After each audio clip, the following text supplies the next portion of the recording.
1절, 2절에 하나님의 아들들이 사람의 딸들을 보고 자기의 좋아하는 사람들을 아내로 삼았다. 그렇게 말씀을 하죠. 네, 하나님의 아들들과 사람의 딸들이 누굴까 생각하게 됩니다. 하나님의 아들들은 아벨의 자손을 말하고 있는 것입니다. 그리고 사람의 딸들은 가인의 자손, 하나님 없이 살아가는 사람들의 자녀들을 말하고 있습니다. 그럼 왜 아벨의 아들, 하나님을 섬겼던 하나님의 아들들이 왜 사람의 딸들의 아름다움, 육체적인 아름다움을 쫓아서 그렇게 문란하게 살았을까? 첫 번째 보면은 사람의 외모의 아름다움에 집착하는 이 하나님의 아들들의 모습을 보게 됩니다. 그러니까 하나님을 떠난 이유 중에 하나가 이 성적인 타락이었다는 거죠. 그러니까 여기서 말하는 자기 아내를 삼았다라는 말은 한 사람을 얘기하는 게 아니라 그냥 그 당시의 사회 문화 그 자체가 이렇게 많이 타락해 있었다는 것을 보여줍니다. 이렇게 살았다는 거죠, 사람들이. 원하는 사람은 무조건 아내로 만드는 그러한 죄악 가운데 있었다. 두 번째는 자기들이 좋아하는 사람을 아내로 선택했다 그럽니다. 하나님이 어떻게 생각할까? 하나님이 나에게 어떤 사람을 이끌어 주실까?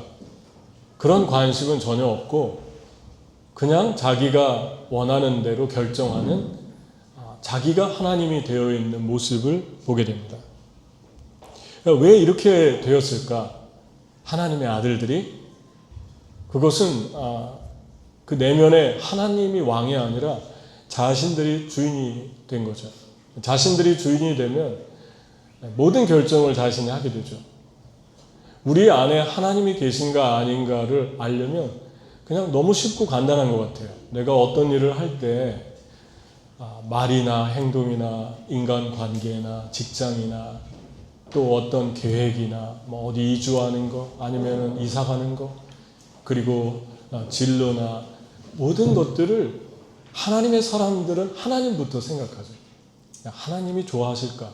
하나님이 예배한 건 뭘까? 하나님이 내가 이 일 하기를 원하시나? 심지어는 우리가 누구에게 말을 하기 전에도 생각합니다.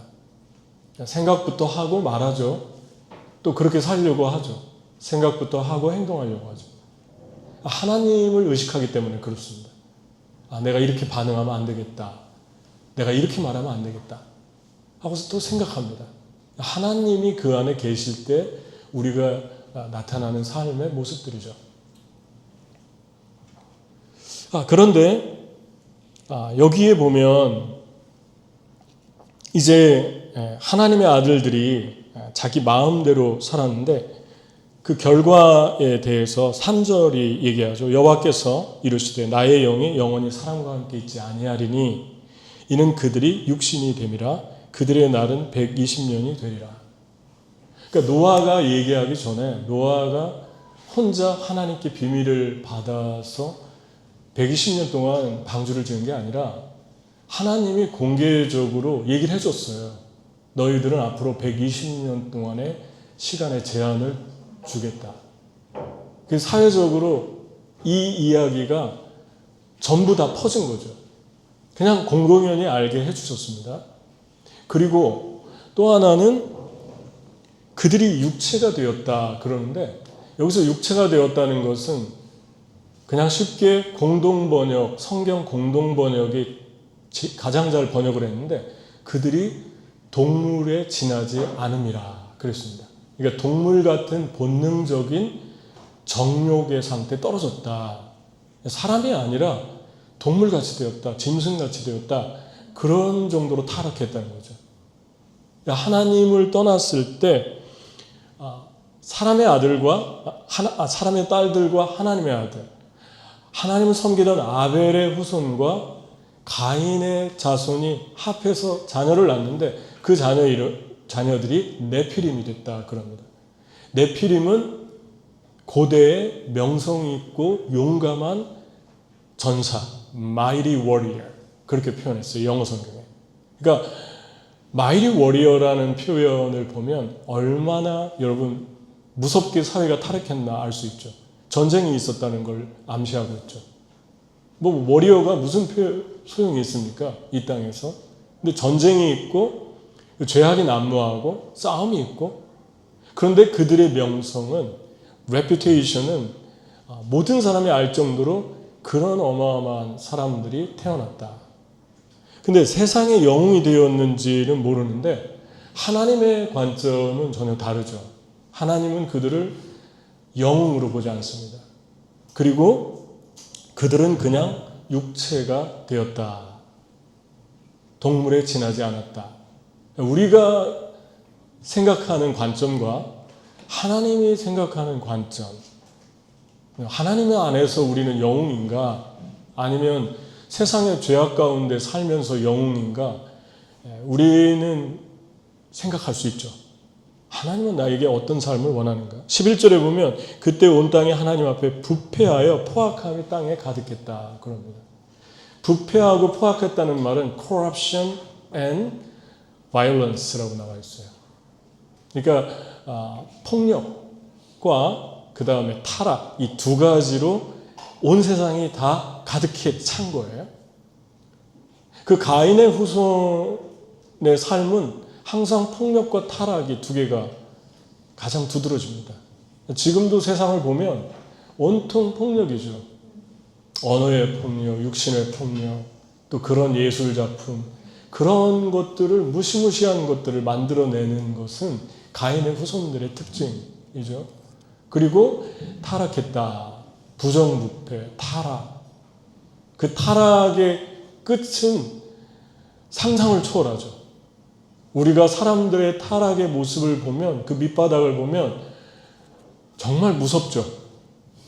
끝도 없고 멈출 수 없는 고장난 브레이크를 가진 차처럼 달리고 질주하고 있죠. 하나님을 버리면 이렇게 됩니다. 그래서 하나님이 너무 슬퍼하죠. 뭐라고 표현했냐면 땅 위에 사람 지으셨음을 한탄하고 마음에 근심했다. 개역 한글에는 그냥 후회하셨다 그랬는데 후회했다는 말은 좀 인간적인 뉘앙스가 있습니다. 하나님이 후회했다는 말은 인간이 후회했다라는 그런 의미가 아니고 더 정확한 번역은 바인나엔 바아체브라는 히브리어인데 그냥 한마디로 쉽게 통역을 하면 깊은 슬픔을 말합니다. 하나님이 너무 슬퍼한 거예요. 그 세상을 보면서. 이것이 인류의 죄가 들어왔을 때 이 아름답던 세상이 폭력과 타락으로 완전히 다 물든 것입니다. 예수님의 슬픔은 어떤 거였을까요? 신약에 보면 예수님이 예루살렘에 갔는데 그 예루살렘 사람들의 죄악을 보면서 눈물을 흘립니다. 그리고 이렇게 얘기합니다. 오늘 내가 정말로 내가 무엇이 내게 평화를 가져다 줄지를 안다면 얼마나 좋을까? 그러나 지금 그 길이 내 눈에는 감추어져 있구나. 그리고 예수님이 눈물을 흘리셨다고 누가복음 19장에 기록하고 있어요. 예수님의 눈물도 하나님의 마음과 똑같지 않습니까? 하나님이 세상의 죄악을 보고 슬퍼하는데 예수님도 똑같이 그걸 보고 눈물을 흘리셨어요. 그럼 성령님은 어떻을까요? 예배소서에 보면 하나님의 성령을 슬프게 하지 마십시오. 하나님께서는 마지막 날에 여러분을 자유롭게 해방시켜 주실 것을 보증하시려고 여러분에게 성령을 주셨습니다. 우리 안에 성령이 계신데 죄를 지면 여러분도 느끼죠. 금방 여러분과 저희 영혼이 근심으로 가득 찹니다. 마음이 안 좋아져요. 그리고 정말 브라이트하고 밝고 소망적이던 사람이 금세 물을 먹지 못한 화분처럼 시들어집니다. 식물처럼. 왜 그럴까요? 특히 크리스찬은 그런 삶이 금방금방 나타나는데 우리 안에 성령이 계시기 때문에 그래요. 우리가 죄를 지면 성령이 슬퍼하십니다. 그래서 우리 모습이 금방 변하는 것입니다. 그러니까 하나님의 슬픔, 성령님의 슬픔, 예수님의 슬픔이 똑같습니다. 저는 우리는 무엇을 보고 슬퍼하며 사는가? 여러분은 무엇 때문에 슬퍼하십니까? 무엇 때문에 기뻐하십니까? 하나님이 기뻐하는 건 하나님의 슬픔을 보면 알 수 있죠. 죄를 멀리하고 하나님과 동행하고 하나님이 원하는 삶을 살면 하나님이 너무너무 기뻐 춤을 추며 기뻐하시죠. 그가 너로 인하여 기쁨을 이기지 못하시며 잠잠히 부르시며 노래 부르시며 즐거이 기뻐하시리라. 너의 하나님 여호와가 너희 가운데 계시네. 하나님의 기쁨. 저는 신학교에 가가지고 좀 처음에 들어갔을 때 깜짝 놀란 그 수업 시간에 그러한 얘기를 들었는데, 성경에 나오는 홍수 이야기가, 노아의 홍수 이야기가 설화입니다 그러는 거예요. 설화라고 보는 사람이 있습니다. 설화입니다가 아니죠. 있습니다 그렇게 얘기하는 거예요. 자유신학에서는 그런 신학교에서 신학교 교수들이 그렇게 가르친다는 것입니다. 진짜 있었던 일이 아니고 전해져 내려오는 신화입니다. 아마 신학생 1학년 들어가면 그거 배울 거예요. 그래서 깜짝 놀랐어요. 무슨 말인가 봤더니 세계에서 가장 오래된 작품이, 문학 작품이 길가메시 서사시라는 작품입니다. 메소포타미아에서 나왔고 우르크라는 왕국, 지금의 이라크 남부를 의미합니다. 메소포타미아 문명에서 시작이 됐는데 이 책에 홍수 설화가 나옵니다. 그런데 이것을 카피해서 성경을 썼다 이렇게 믿는다는 거예요, 자유주의 신학자들이. 그래서 정말 그런가, 성경이 가장 파워풀한 능력입니다. 그래서 증거고, 그래서 성경을 잘 들여다보세요. 그리고 그들의 작품하고 성경의 설화 얘기하고 어떤 점이 다른가를 눈여겨서 살폈습니다.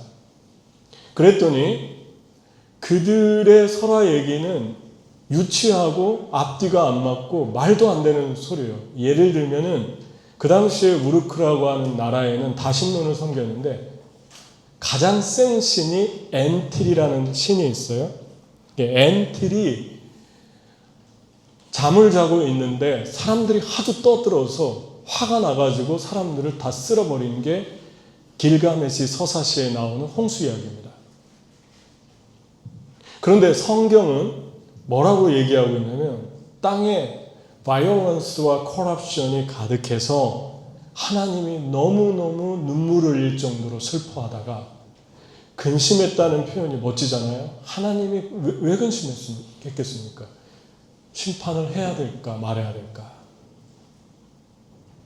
심판을 한 사람에게, 한 나라에, 인류에 행하기 전에 하나님이 얼마나 고통하는가를 볼 수 있죠.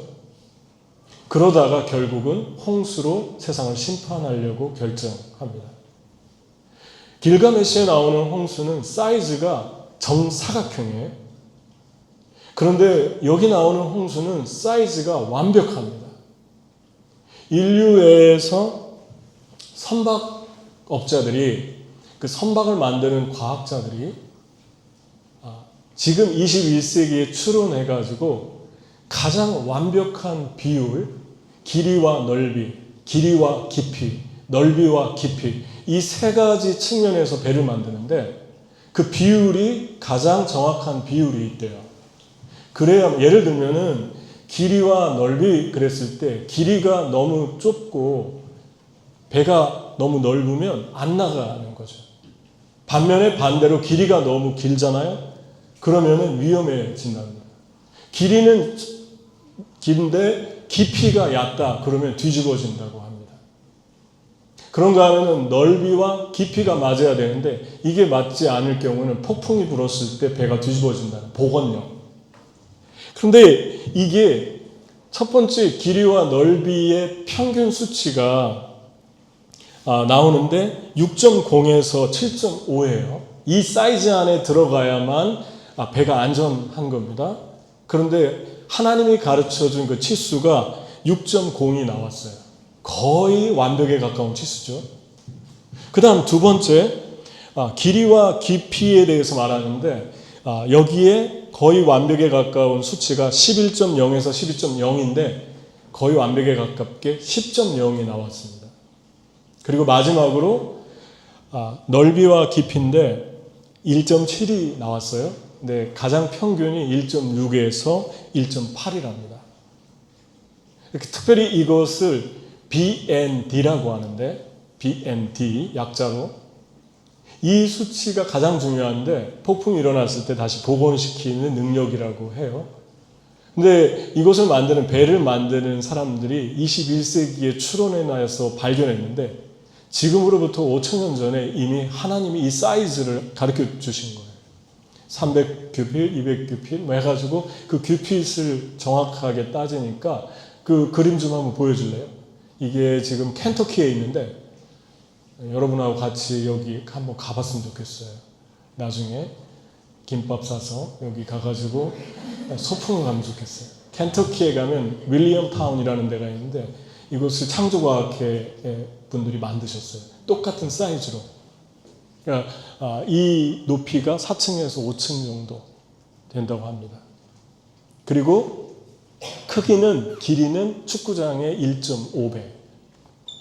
그리고 여기에 들어가는 그 용량은 44,000 제곱미터인데 양 240마리의 화물차 하나가 569개가 들어가는 분량이라고 해요. 그러니까 엄청나게 큰 거죠. 이런 배를, 더 놀라운 것은 이때는 비가 와가지고 농사를 짓던 때가 아니라 땅에서 올라온 지하수와 이슬이 축적돼서 왔던, 그래서 작물이 농사를 짓던 시대예요. 그러니까 비도 보지 못했고, 특히 신학자들은 메소포타미아 내륙으로 추정을 하기 때문에 바다를 본 적도 없을 거라고 그래요, 노아가. 배를 처음 만들어 보는 거예요. 근데 하나님이 정확한 사이즈를 가르쳐 주셨고 이것을 복원했을 때 이런 형태가 나오게 됩니다. 그리고 이 안에서 사람들이 들어가는 그러한 완벽한, 특히 나무는 고르페 나무인데 잣나무인데, 잣나무는 관을 만들잖아요. 그러면은 사람을 이렇게 장례식 했을 때 사람의 시신이 썩지를 않을 정도로 그렇게 내구성이 강하답니다. 그리고 메소포타미아에서 가장 많이 유명한 게 역청인데, 역청은 쉽게 말하면 아스팔트입니다. 아스팔트로 안팎을 칠해라. 근데 그 내수성이 너무 완벽하대요. 하나님이 우리에게 주시는 것은 정말 놀랍습니다. 근데 여러분, 이 사람들이 말한 홍수 설화에 나오는 것은 사이즈도 안 맞고 이건 직사각형인데 직사각형이어야만 폭풍에서 살아남을 수 있다고 그래요.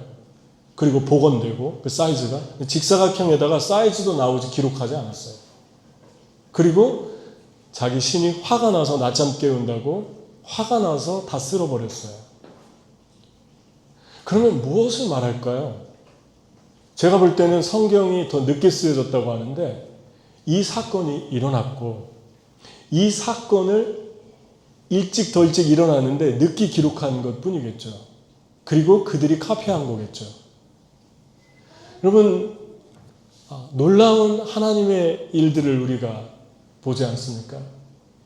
그리고 그랜드 캐년이나 그 지층을 연구하는 분들을 보면은 무슨 신생기 이렇게 순서대로 있지 않습니까? 그래서 이렇게 쌓아야 되는데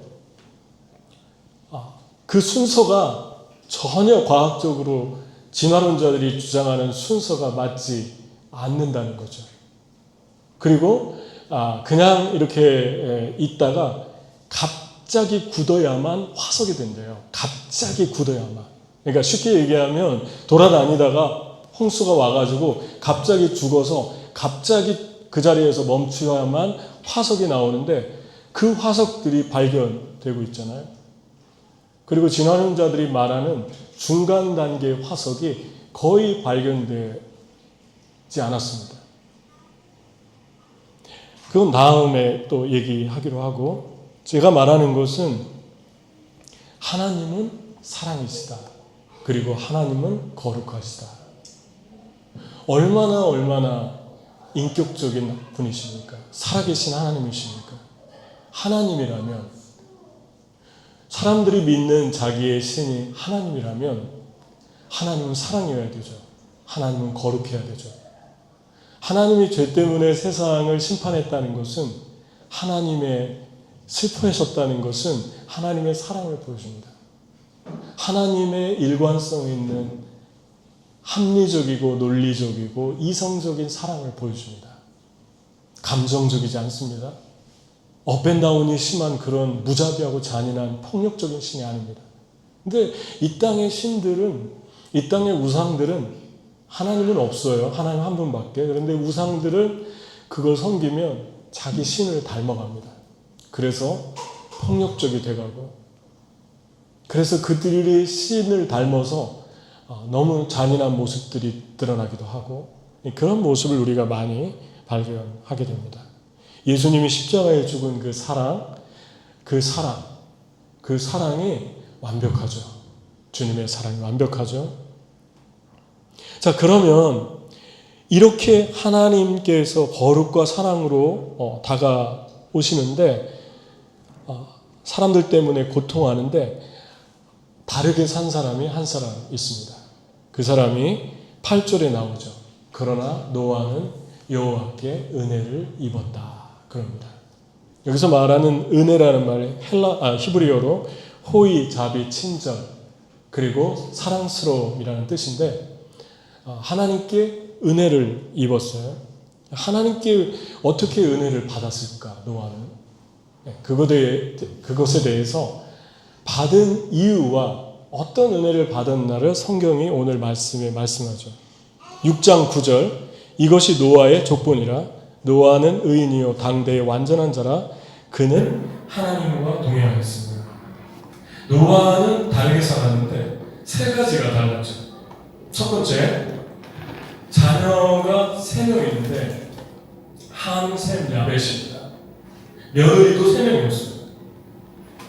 그러면 이 가정은 문란하지 않았다는 것을 보여줍니다. 그 당시에 다른 사람들은 한 사람이 좋아하는 여자를 다 아내로 삼았어요. 근데 여기 방주에 들어간 사람은 정확하게 8명. 노아와 아내와 나머지 6명, 8명입니다. 그러니까 그 시대와 다르게 살았다. 두 번째, 노아의 자녀는 노아가 방주를 짓기 시작할 때 태어났습니다. 노아가 방주를 짓기 시작할 때는 500살, 아이들 3명을 낳고 난 다음인데 한 500살로 추정하고, 완성하고 홍수가 일어날 때가 600살입니다. 그 100년 동안 자녀들은 방주 짓는 걸 도와줄 거예요. 아버지는. 그렇게 살았고, 그 다음 세 번째, 노아의 아주 중요한 거죠. 다른 점은 이런 정확한 사이즈를 하나님으로부터 계시를 받았는데, 그 방주를 받았는데 어떻게 받았을까요? 하나님 음성을 들은 거죠. 하나님 음성 들으면서 한 사람이에요. 하나님이 자기에게 말씀하는 것을 민감하게 들을 정도로 하나님과 밀접했고 가까웠고 거기에 귀를 기울였고 동행했다. 노아가 하나님과 동행하고 완벽했다 그러는데 죄가 없는 상태를 얘기하지 않습니다. 왜냐하면 방주가 나오고 홍수가 끝났을 때 노아가 포도 농사 지은 거를 잘못 마셨다가 술에 취했고, 술에 취한 상태에서 자녀들 3명이 그 벌거벗은 모습을 보게 되죠. 아버지로서 얼마나 창피한 일입니까? 노아 완벽하지 않았어요? 하지만 여기서 하나님과 동행하고 하나님이 보시기에 완전했다는 것은 죄가 없는 상태를 얘기하는 것이 아니라 죄인이었지만, 죄성을 가지고 있었지만 하나님의 음성을 들으려고 했고, 하나님 안에 있었고, 하나님을 바라봤던 삶의 순간순간을 살아갔다는 것입니다. 여러분은 어떻게 지금 살아가고 있습니까? 이 가인의 세대에서 아벨의 후손으로서, 가인의 후손으로 삽니까? 아벨의 후손은 후손인데 믿는 사람인데 가인의 후손처럼 삽니까? 사고방식. 아니면 가인의 세상에서 아벨의 후손처럼 살아갑니까? 여러분, 하나님이 노아에게 주신 은혜는 첫 번째, 노아는 이렇게 다르게 살았는데 이렇게 다르게 살 때 하나님 주신 은혜는 상상과 생각이었어요.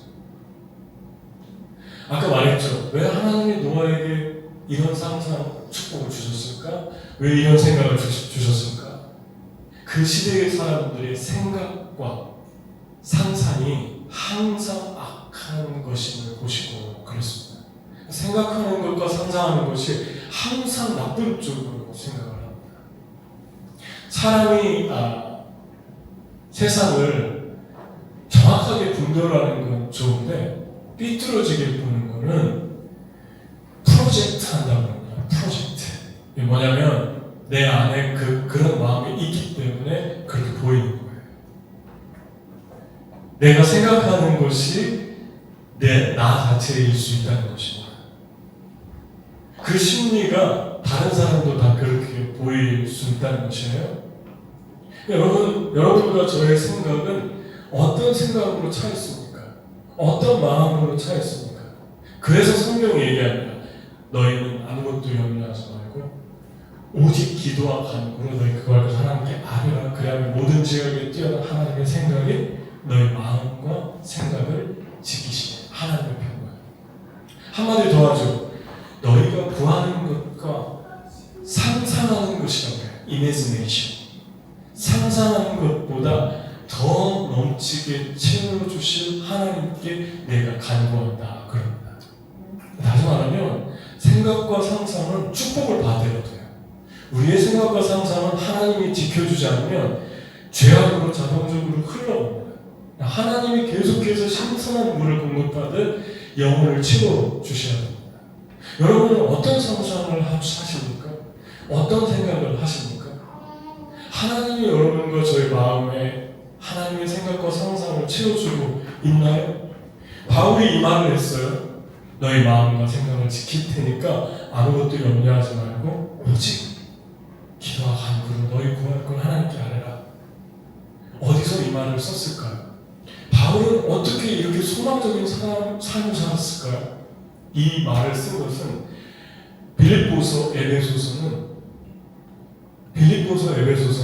로마의 감옥에 2년 동안 감금됐을 때 쓴 말씀입니다. 여러분, 감옥에 갇힌 사람이 무슨 소망이 있겠어요? 그런데 어떻게 감옥에 갇혔는데 이렇게 아름답고 신선하고 긍정적인 생각이 나올까요? 바울은 이론적으로 얘기하는 게 아니라 자기가 체험한 걸 얘기하고 있는 거예요. 로마에 갇혔는데 로마에 오기 전에 고린도에 있을 때 내가 로마도 가보고 싶다. 하나님이 나에게 길을 열어주실 것이다 했는데 2, 3년 후에 로마에 가서 지금 이 글을 쓰는 거예요. 다시 말하면 바울이 하나님이 주신 상상, 생각을 채워줬을 때 바울의 삶은 로마에 가 있었어요. 하나님이 불가능을 가능케 하십니다. 그리고 너희가 생각하는 것보다 너희가 구하는 것보다 더 주실 것이다 라고 한 말도 로마에서 썼어요. 감옥에 갇혀서. 왜 이런 말을 썼을까요? 하나님은 우리의 생각과 마음에 노아에게 주신 이 완벽한 방주를 주시는 분이십니다. 인간적으로 볼 때는 불가능한 이야기예요. 이거 짓는 것은. 재료도 있어야 되죠. 시간도 있어야 되죠. 경험도 있어야 되죠. 그런데 이거 다 있어도 가장 필요한 거, 가장 이거보다 더 중요한 게 있죠. 확신이 있어야 돼요. 그런데 확신이 없으면 사람은 모든 것들이 다 우리에게 준비돼도 움직이지 않습니다. 자신이 없는 거예요. 자신이 없으면 모든 상황이 완벽해도 절대로 한 발자국도 움직이지 못해요. 근데 그 확신이 어디에서 옵니까? 확신이 믿음에서 옵니다. 그런데 그 믿음이 어디에서 옵니까? 믿음이 내가 만들어내는 게 아니라 너희가 그 은혜를 인하여 믿음으로 말미암아 구원을 얻었나니 이것이 하나님의 선물이라. 행위에서 난 것이 아니니 누구든지 자랑치 못하게 하는 거예요. 하나님이 여러분과 저에게 선물로 주셔야만 가능한 거예요. 여러분 한번 보십시오. 하나님이 여러분과 저에게 어떤 불가능해 보이는 소망을 주셨을 때 그 다음에 하나님이 확신을 주시죠. 그 다음에 하나님이 그 확신을 갖고 움직이려고 하면 하나님이 믿음도 주시고 믿음도. 그러니까 하나님이 여러분에게 어떤 믿음을 주시잖아요. 그게 최고의 사인일 수 있어요. 믿음이 와야만 확신이 생기고 확신이 와야만 움직일 수 있기 때문에 그래요. 그래서 믿어지는 선물, 믿어지는 은혜가 오늘 말씀의 제목입니다. 여러분 안에서 어떤 하나님의 상상을 받고 있나요? 저는 오늘 몽골 펀드레이징을 또 하는데 몽골이나 다른 나라 갈 때 많은 나라들을 우리가 다니고 있고 몽골이나 다른 나라 갈 때 제일 중요한 게 무엇입니까? 선교하러 갈 때 먹을 것도 싸가고 입을 것도 가져가고 그 다음에 또 시간도 드리고 에너지도 드리고 여러분 많이 도네이션 했죠. 너무너무 감사합니다. 약도 주시고 옷도 보내고 큰 박스에 3박스를 이미 배를 붙였어요. 너무나 중요한 거죠. 그런데 이거보다 더 중요한 게 있습니다. 그게 뭐냐면 선교의 현장을 갔을 때 하나님의 음성을 듣는 것입니다. 근데 그 하나님이 선교의 현장에서 바울이 로마의 감옥에 갇혀서 복음을 전할 때 하나님이 소망을 주잖아요. 고린도에서 어려움을 당하면서 복음을 전할 때 로마에 가고 싶은 소망을 주잖아요. 다시 말하면 하나님이 원하는 일을 하면 가든지 보내든지 선물같이 주시는 상급이 있는데 그것이 여러분과 저희를 통해 이루시고 싶은 하나님의 소망을 불가능해 보이는 어떤 방주를 그때 주신다는 것입니다. 그래서 그게 중요한 거예요. 영적으로. 저도 한번 생각해봤어요. 내가 뉴욕을 왜 갔지? 친척 하나도 없는데 뉴욕을 어디서 받았지? 태국에 전도에 가서 2달 있는데 방콕의 거리를 태국에 다니면서 복음을 전할 때 방콕의 거리를 걸어가고 있었는데 그때 하나님이 뉴욕을 가라는 마음을 주셨어요. 갑자기. 상상이 됩니까 여러분?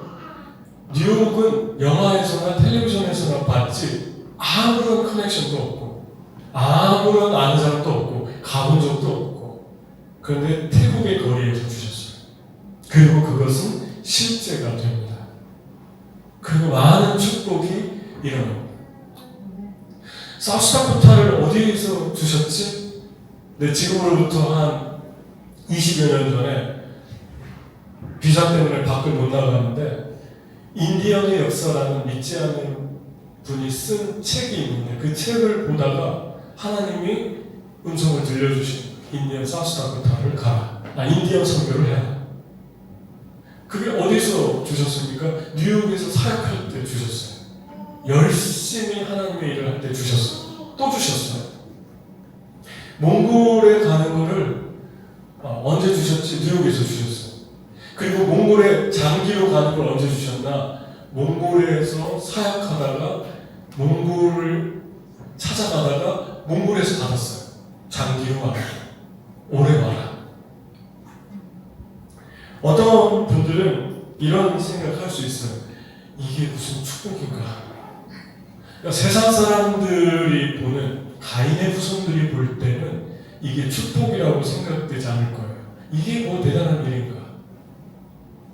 다시 말하지만 하나님이 보는 영혼, 하나님의 눈에 크게 보이는 사람과 이 땅에서 크게 보이는 사람은 다릅니다. 만약에 하나님이 세상의 영혼을 통해 일한다면 네필림의 후손들을 통해서 일해야 됐습니다. 네필림이라는 말은 떨어졌다 이런 뜻입니다. 떨어졌다. 하나님의 은혜에서 떨어진 거죠. 그리고 자이언트, 거인이라는 뜻입니다.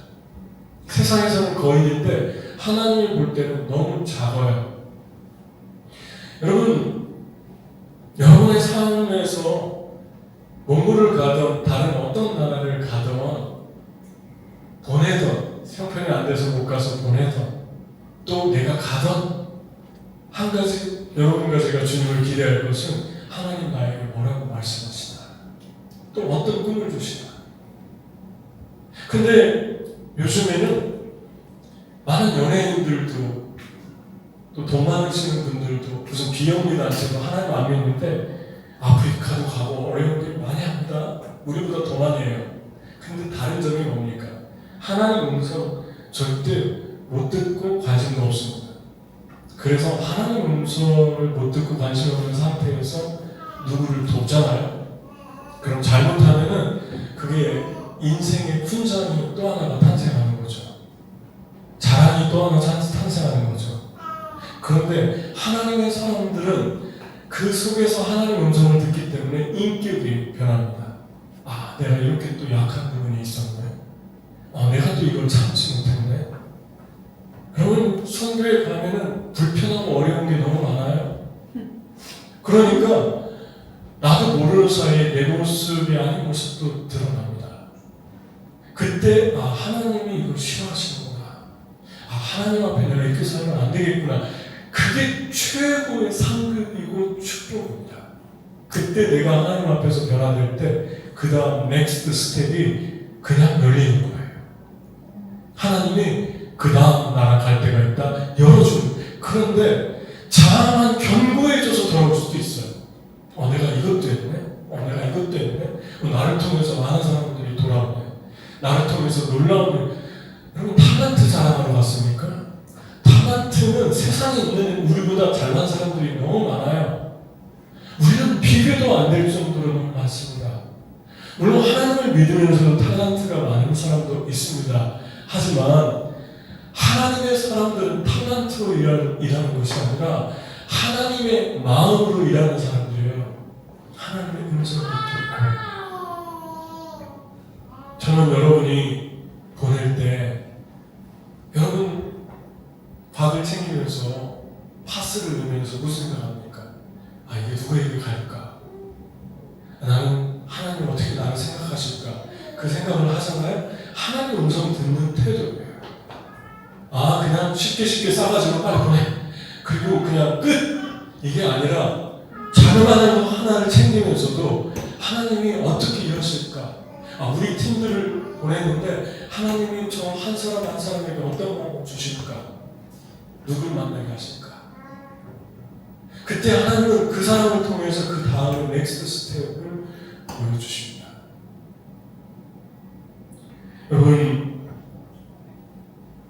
나의 약함을 보는 시간, 나의 연약함을 보는 시간, 그리고 내가 하나님의 은혜를 보는 시간이 바로 하나님 음성 듣는 시간, 선교 장소죠. 한 가지 노아가 이렇게 다르게 살 수 있었던 것은 무엇이었을까? 여러분, 노아의 시대가, 노아의 아버지가 라멕이었는데 노아를 낳고도 569년 동안 자녀를 낳았어요. 그러면 그 자녀들이 홍수가 일어날 때 수없이 많이 지켜보고 그 자리에 함께 했던 거예요. 그렇다면은 이 사람들도 세 사람에 대한 이야기를 들었다는 것입니다. 하나는 아벨이 예배드리다 죽은 것, 순교하는 것, 그 다음에 에녹이 하나님과 동행하다가 산채로 하나님께 올려간 것, 그 다음에 무두셀라 이야기, 그 다음에 120년 동안 마지막이 될 것이다.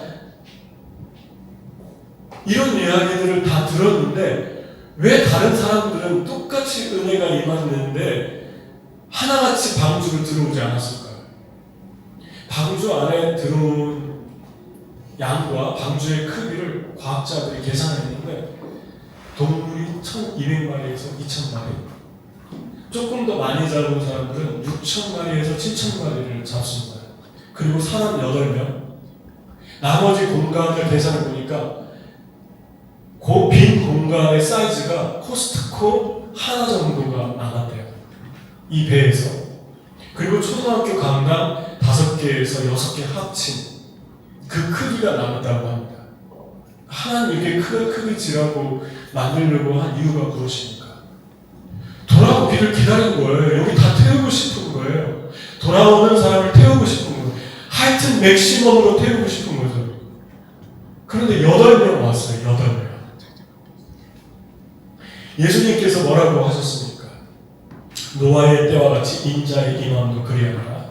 홍수전에 노아가 방주에 들어가는 날까지 사람들이 먹고 마시고 장가들고 시집가고 있으면서 홍수가 나서 그들을 다 멸하기까지 깨닫지 못하였으니 인자의 임함도 이와 같으리라.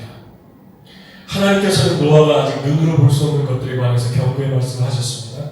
그러나 노아에게 하나님에게 대한 믿음과 그분을 존경하는 마음이 있었습니다. 그리하여 그는 자기 가족을 구하기 위하여 큰 매를 지었습니다. 노아는 자신의 믿음으로 나머지 세상 사람들을 정죄하였습니다. 그리고 하나님께서 믿음을 보시고 받아주실 만한 사람으로 여겨주시는 사람들 가운데 들게 되었습니다. 여러분, 노아가 다르게 살 수 있었던 건 가인의 세상에서 아벨의 자손으로 살았고 믿음으로 살았고 그 믿음에 하나님이 상상을 주셨고 그 상상은 실제가 됐고 그것을 만들 수 있는 믿어지는 믿음이 그에게 임했습니다. 하나님이 우리에게 불가능한 어떤 일을 주실 때 믿어질 수 있는 마음을 주시는 거죠. 상상으로 주시는 거죠. 그것들을 여러분과 제가 붙들 때 그게 축복이 되어 우리 앞에 방주처럼 실제로 존재하는 것을 보게 됩니다. 그때 우리의 영혼은 강해지죠. 우리 자녀들에게 그 방주를 보여줄 증거를 남기죠. 그리고 나는 그 방주를 볼 때마다 하나님을 생각하게 되겠죠.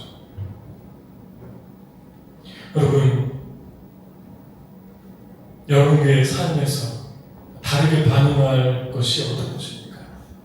가인의 세상 속에서 아벨의 자손으로 살아라. 저는 이번 주에 아프가니스탄에서 온 한 부부를 만났는데 40대예요. 아이가 4명이에요. 초등학교, 중학교 그렇습니다. 용인에 살고 아프가니스탄에서 치과 의사였는데 여기 와서 치과 의사는 못하고 치과 기기 만드는 그런 연구원에 삶을 살고 당신 얼마 받습니까? 제가 그 샐러리도 물어보고 같이 앉아서 떡볶이와 통닭을 먹으면서 교제를 했어요. 그런데 저는 크리스천인 줄 알았는데 물어보니까 크리스천이 아니에요. 자녀들은 한국말을 잘하고 이분은 영어를 좀 해서 그분하고 이제 영어로 계속 대화를 했는데 언제 예수 믿었습니까? 그러니까 그분이 당황하더니 자기는 무슬림이라고. 어떻게 교회에 왔어요? 조그마한 개척교회, 안양에 있는 개척교회에서 초대를 했어요. 그분을. 그랬더니 탈레반이 정권을 잡고 모든 한국 사람들이 와서 지은 병원에서 일을 했는데 전부 다 박해를 시작했고 거의 도망오다시피 한국으로 온 거예요. 그리고 몇 년 살다가 아들, 딸 데리고 다시 들어갔는데 탈레반이 다시 핍박을 해서 간신히 빠져나와서 한국에 살고 있어요. 근데 너무너무 착하고 무슬림인데 너무너무 순수하고 아이들도 얼마나 티 없이 맑고 그 눈빛이 아름다운지 너무 아름다운 가족이 있어요. 여러분, 저는 이집트, 요르단, 튀니지 그리고 터키 동부에서 독일 선교사들이 비참하게 잔인하게 살해됐어요. 근데 그거를 입에 담을 수가 없어요. 너무 잔인하게 무슬림들이 죽여가지고. 그래서 텔레비전에 났던 기억이 있죠. 바로 그 근방에서 복음을 전한 적이 있어요. 이란 사람들도 넘어오고. 그런데 10년 동안 선교사님들이 터키나 이란이나 이라크나 아프가니스탄이나 그리고 요르단이나 튀니지나 이런 데에서 몇 명을 선교하시는 줄 아십니까? 세례 1명쯤, 세례 1명. 평균. 이렇게 어려운 지역이 중동인 거야, 미들리스트. 그런데 하나님께서 그들을 우리에게 보내주는 거예요. 거기에서 예수님을 믿으면 폐가 망신하는, 폐가 망신. 직장 잃고 자녀도 그냥 어느 날 사라져서 죽고 위험천만한 그런 상황이 되죠. 그런데 그들을 하나님께서 한국에 보내주고 있어요. 여기 지금 몽골 자매, 몽골 이그치, 여기 이름이 뭐죠? 지금 이름인데 몽크천. 몽크치도 오늘 한나 자매가 오라고 해서 왔어요. 미니 나오는 어느 곳은 조금 이해 안 돼요, 제 설교를. 어쨌든 여기 와서 앉으신 분들이 기적이죠. 여러분, 이런 사람들이, 이런 분들이 세상에서 하나님이 지금 급하니까 보내주고 있는데, 열방에서 보내주고 있는데, 미들이스트에서 예수 도저히 못 믿으니까 이렇게 보내주고 있는데, 우리는 방주를 준비하고 있는가? 우리는 그 하나님 앞에서 어떻게 이들을 위해서 일할까를 준비하고 있는가? 우리는 언어를 준비하고 있는가? 이들하고 대화할 조그마한 언어의 성의를 보이고 있는가? 우리는 어떤 선교를, 영혼들을 위해서 어떤 것들을 공부하고 있는가? 문화를 좀 공부하고 있는가? 평생 살다가 하나의 언어를 하고 하나의 문화를 공부하다가 거기만 체험하다가 그냥 주님께 가면 너무 그렇잖아요. 저는 여러분이 정말 주님을 위해서 이 시대에 준비할 방주가 무엇인가, 그 하나님의 소망과 꿈이 저와 여러분의 삶에 임했으면 좋겠어요. 그러려면 여러분, 저는 다르게 살아야 됩니다. 가인의 세상에 살지만 아벨의 사람으로 사십시오. 가인도 아니고 아벨도 아니고 너무 억울하잖아요. 가인도 아니고 아벨도 아니고 크리스천도 아니고 세상 사람도 아니고 너무 억울하잖아요. 이것도 아니고 저것도 아니고. 이스라엘 사람들이 내 백성을 놓으라 데려가려고 광야로 가려고 할 때 바로가 뭐라고 그랬죠? 가면 가되 너무 멀리 가지 마라. 두려워해요. 깊이 주님께 들어가는 걸 두려워합니다. 내가 이러다가 쇠뇌되는 거 아니야? 내가 이러다가 완전히 이상해지는 거 아니야? 주님은 그 반대인데, 넌 언제까지 발목만 적시는데, 언제까지 교회 문턱만 밟을래? 언제까지 그렇게 머뭇거리냐? 우리 주님은 여러분과 제가 완전히 모든 삶을 하나님께 드릴 때 어떻게 그분이 우리를 책임집니까? 어떻게 홍해가 갈라지고 여리고가 열리고 어떻게 불가능한 꿈들이 현실이 되는가? 내 손으로 방주를 만지고 냄새 맡고 보고 타보고 그런 방주를 저와 여러분에게 주실 것입니다. 아멘? 여러분, 방주 많죠? 저와 여러분 방주가 많길 바랍니다. 하나님이 주신 10년 전의 방주, 20년 전의 방주, 지금의 방주, 미래의 방주가 많아지기를 축복합니다. 같이 기도하겠습니다.